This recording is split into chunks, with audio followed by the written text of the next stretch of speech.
Friends, कैसे हो आप सब। आशा करती हूँ कि आप सब ठीक होंगे। अगर हमारे वीडियो पसंद आए तो लाइक कमेंट सब्सक्राइब जरूर करिए। तो चलिए मैं आप लोगों को एक सेट सॉन्ग सुनाने जा रही हूँ, तो सुनते रहिए हमारे अपने चैनल पे इसके म्यूजिक एंड वीडियो।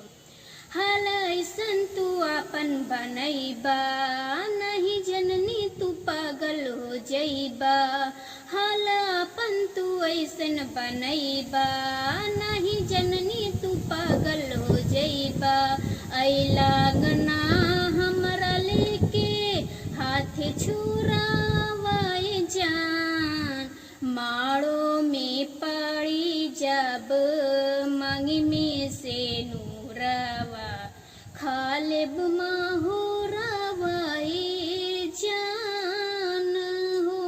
ए जन हो मौत के बाद काहे नैहर ससुरवा, तोहरे का सुरवाए जान हो। ए जन हो मौत के बाद काहे नैहर ससुरवा, तोहरे का सुरवाए जान हो। चरोरीता के हमरा लौकता बिरान हो, देखे जे सूरतिया तोहार छछनी परान हो।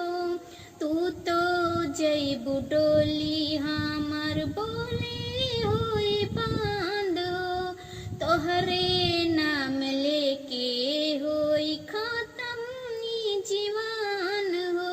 हम तो रोके ई निभैनी दास तोरा वाए जान, माड़ो में पानी जब मांगे में से नूरवा, खालिब माहुरवाए जान हो।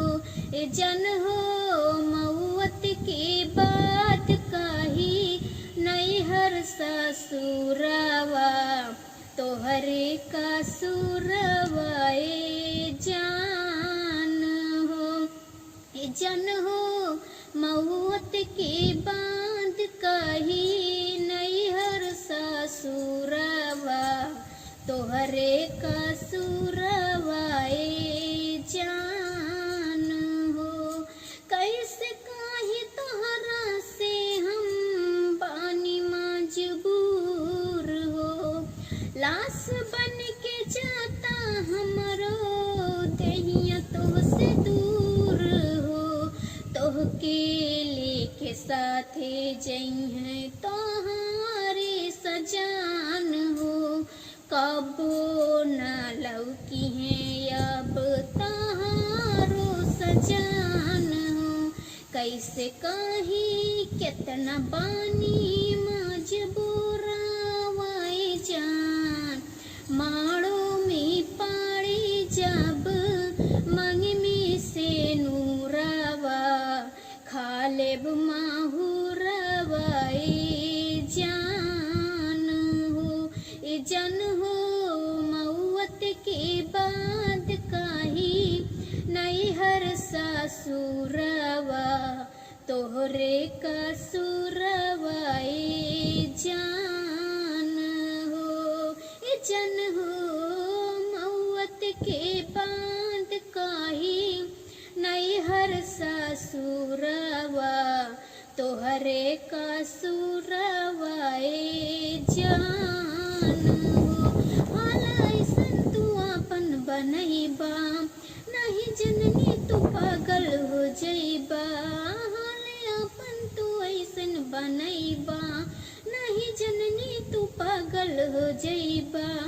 अइला अंगना हमरा लेके हाथ छुरावाए जान, माड़ो में पड़ी जब मांगी में से नूरवा, खालिब माहुरवाए जान हो। ए जन हो मौत के बाद काहे नैहर ससुरवा, तोहरे का सुरवाए जान।